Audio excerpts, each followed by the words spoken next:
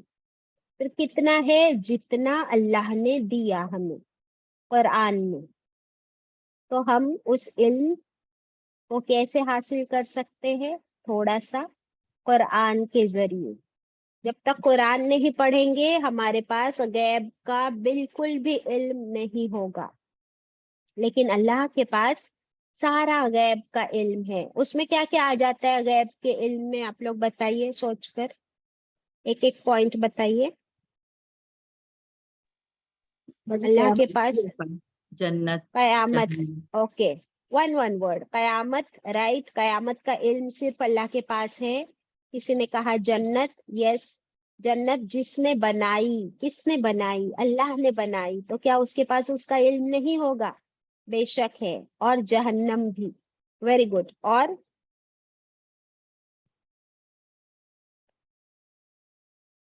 بتائیے۔ پیدا کرنا اور موت دینا۔ Very good. ہر چیز کی پیدائش اور اس کے موت کا علم بھی اللہ کے پاس ہے، کہ کب کسے پیدا کرنا ہے اور کب کس کی موت ہوگی۔ اور بس، بارش کا آنا، ویری گڈ۔ بارش کب آئے گی، کہاں آئے گی، کتنی، اور تقدیر کا علم، تقدیر، ہر انسان، ہر مخلوق کی تقدیر کا علم بھی اللہ کے پاس ہے، کیونکہ اس نے ڈیزائن کیا۔ اور